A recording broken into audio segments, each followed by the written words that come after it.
Hi, John Dwyer here, and welcome to Module 2 of our 12-module program, the WOW Manifesto Client Attraction System. Okay, and what I wanted to do is to teach you today how to be the expert. Let's bring that up on my slide behind me. Okay, now, you know, experts charge more money and they can attract more money, and the reason they can is because they're experts.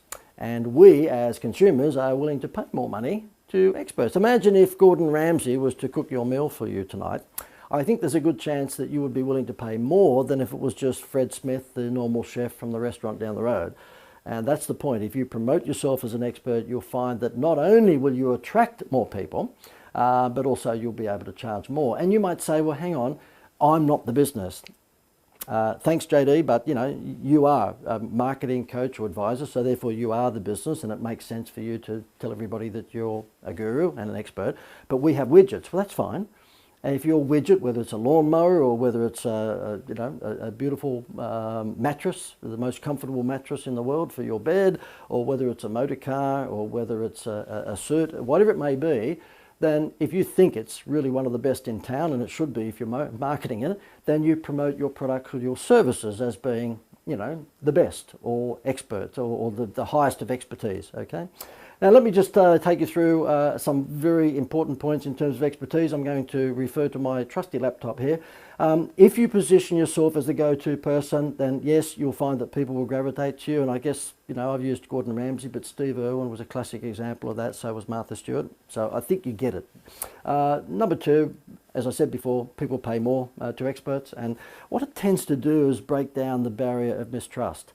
If you are in the advisory service, which I am, there's a pretty good chance in the day and age that we live in where people have gone to seminars and have been ripped off, or they've watched some supposed guru on pay TV and they've been ripped off, then there's a very good chance that there's some skepticism out there.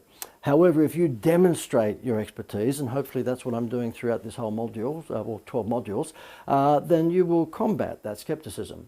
You've got to make sure, of course, that you give good content. So promote yourself as the expert, give good content, and you will combat the natural skepticism that people have when it comes to people beating their chest saying how good they are. Number three, give lots of free advice, okay? Solving problems and motivating your staff to do the same thing. Doesn't matter whether you're online or offline. The whole idea is that if you are promoting your goods or services, or you're promoting yourself as the solution to people's problems, in other words, experts, then you want to make sure that if you've got the A-team behind you, that is your staff, that they're doing the same thing.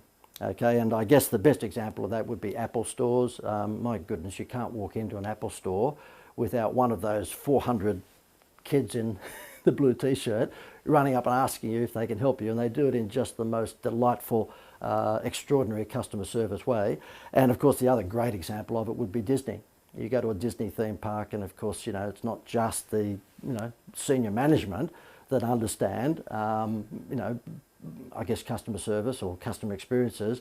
It's those that work right down to the street cleaner, you know, with his brush and his pan. They are taught to communicate with you in the same way that the leader would be. And so therefore, if you're going to promote your products or services or yourself as the expert, make sure if you have staff that they're doing the same thing. Okay, you want to promote the fact that you've got expertise, or your company has expertise in this particular area. Now, consider experiential marketing. And you might say, well, okay, what's experiential marketing? Experiential marketing is a bit like the Hoover vacuum cleaner salesman used to. I don't know whether they still do, but in the old days, they would knock on the door and Mrs. Smith would open the door and they would tip a whole bunch of dirt onto the carpet. She would be, excuse me, okay, and then they would vacuum it up. And that was an experience. So that's called experiential marketing. And they would demonstrate to Mrs. Smith just how good the vacuum cleaner was.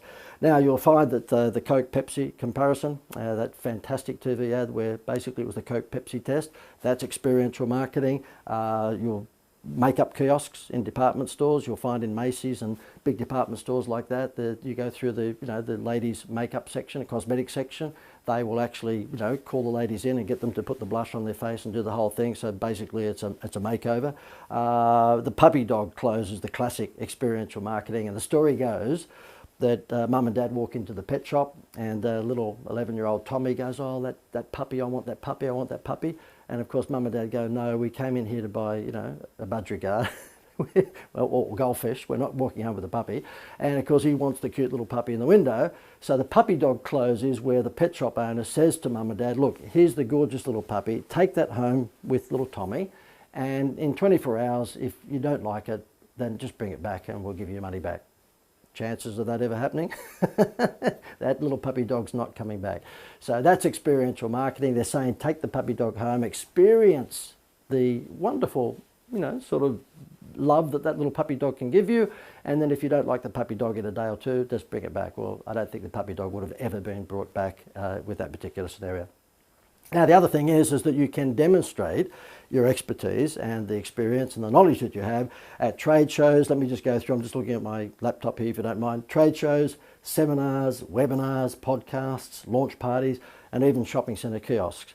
Now, take me, for example. I'm a marketing coach, marketing advisor, and how I get my message out there to the likes of you, a business owner or someone running a business, is through a series of communication channels. Number one, seminars and their live events. And so therefore we might get 50, 80, 100, 120 business owners, managers in a room, and I will go on stage and go through my marketing mantra, showing everyone the wow factor direct response system. And then there'll be a percentage of those people who want to learn more, just like you. And so they go, right, how do I sign up? How do I get more of this stuff? Then I'll do it through podcasts.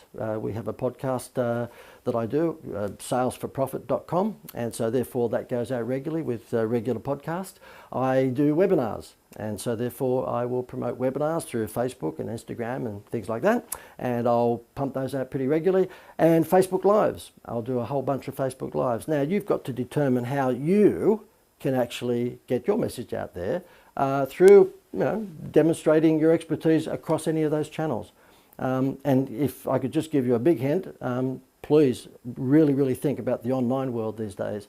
It's something which is there for you to exploit. If you are in the advisory business, so you might be a financial advisor, you might be a lawyer, you might be someone who could be a life coach, you might be someone who's an interior decorator, you might be someone who could be an accountant. I mean, whatever advisory service you're in, think about how you can sell once to many, because that's where you scale your business. If you're actually just, sort of offering your expertise on a one-to-one basis, then for you to get rich, you're going to have to be charging a pretty heavy hourly rate.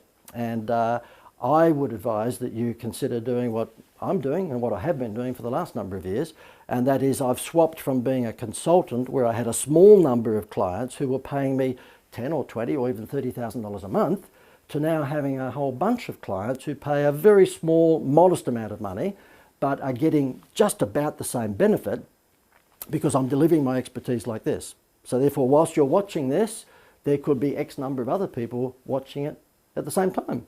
You're still getting hopefully a lot of great value out of this, even though you're not sitting one-on-one with me. I'm just giving you everything that I've got, and you will get that throughout the entire 12 modules of this program.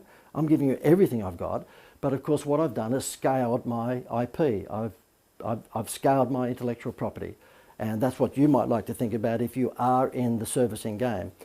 So therefore, if you're offering advice to anyone, whether it be physiotherapy or whether it be accountancy or whether it be health and well-being, you should think about mirroring what I'm doing right here. There's simply no other better way to scale your business than online. It's here for good. So think about podcasts, think about webinars, think about Facebook Lives. And in Module 11, I think it is, we'll be going through exactly how I do that and how we've been able to be reasonably successful at it, and how you can just swipe that template and use it for yourself. So please make sure you don't miss that particular module. I'm pretty sure it's module number 11, and it's all about how to use social media and how to use the online world to make good money on the intellectual property that you have up here. Stop thinking one-to-one, because if you want to get rich that way, then you better be charging quite a few $1,000s per hour, and that's unlikely. And so therefore what you need to do is think, okay, how do I create what I've done? How can I create training programs? Can I create resources? How can I create, if you like, programs or systems or formulas from my particular expertise and sell them on a mass basis? Sell them actually, sell them once, but to many people. And I'll be teaching you that throughout the 12 modules, but more in particular in that module number 11, I think it is, which is all about how to use social media to build revenue. So therefore, if you are an expert, then take a leaf out of Gordon Ramsay's book. Steve Irwin, the late great Steve Irwin, who was the crocodile hunter. You know what, if ever there was a question that Jay Leno had, or David Letterman, or for that matter, 60 Minutes, or anyone had about wildlife or crocodiles, who did they ring up? Who did they go to? Steve Irwin. He was the go-to guy. Now, since Steve Irwin tragically passed away, there's a gazillion crocodile and wildlife experts on television. You'll see them on a Saturday and Sunday afternoon on TV. They were invisible when Steve Irwin was alive because he sucked up all the oxygen in the room and promoted himself as the world's #1 expert of crocodiles and wildlife. Now, he probably was, but these guys perhaps weren't far behind him. But they could not get any exposure at that time when Steve Irwin was with us because guess what? He promoted himself as the expert of the crocodile wildlife world and everyone just gravitated to him. And that's what you want to do. You want to make sure you suck up as much oxygen as possible in terms of your competitors having any airtime. And you want to promote yourself as the go-to guy or the go-to girl for whatever business you're in so that you can A, reach a hell of a lot more people and B, make more money. Remember, people are more willing to pay money to experts than to anyone else. So there you go. If I were you, I would certainly grab the blueprint. As you know, we have a written blueprint for each one of these modules. So therefore, you've got the opportunity here to download that. There's a whole bunch of more information in that written blueprint. There's lots of graphics, photographs, and a lot of information. So therefore, you might care to download it and print it out. I always find that to be a lot easier to digest if I've got the hard copy, no matter how far we're into the online world. I think most people like to print these things out, so you might care to do that. Now, the next module, number 3, is all about how to create a wow. And this is all about teaching you how to take your prospects' eyes off your price. And it's a really, really, really important module. If you asked me, out of all the 12 weeks, which was just about the most important, I'd have to say this. Look, they're all important. It's very difficult to make that statement, but if I said that I had to pick one out of the 12, of just, how big it is in terms of its importance to marketing your products or services, it would be how to create a wow. Now, my business is called the Institute of Wow, so of course I'm biased, but my view is that no matter what your product or service is, then there's a pretty good chance you've got dozens and dozens and dozens of like competitors. And if you don't create a gosh factor or what I call a wow factor, pretty good chance that you're not going to stand out from the crowd.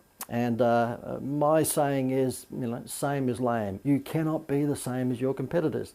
And I often say that if you're a little hardware store and you were trying to, combat in Australia Bunnings, which is the big, hardware chain, or in America it might be that you're trying to combat Walmart. I'm assuming Walmart have some hardware in their stores or whatever it is in your country. Then if you're a little hardware store, your wheelbarrow better light up in the dark or do something different compared to the big, box store, because they're going to beat you on price every time. If you drop your wheelbarrow, I might have said lawnmower before, it's wheelbarrow I'm talking about, okay? So if you drop the price of your wheelbarrow from $100 to $70, do you think the big box retail store is not going to beat you? Of course they will. They'll drop theirs not to 70, but to 65. You're not going to win the price war. But if you said, look, I will give you a free shovel as a bonus wow factor with the wheelbarrow, then good chance they won't copy that. There's a good chance you'll steal market share because you've got a wow factor. I'll be going through how you can develop these wow factors. I'll show you how McDonald's have been using a wow factor with the Disney toy or the free toy in their Happy Meal boxes for many years. I'm the father of 6 children and they're all adults now. But at one stage, we must have spent $5 billion on Happy Meals, and it had nothing to do with the hamburgers. The kids threw them out. It had everything to do with the free Disney toy.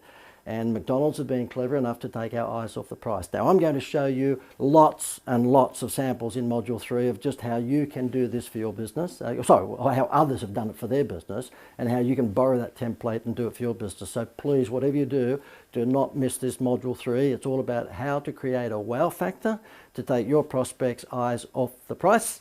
And we'll look forward to seeing you next week in Module 3.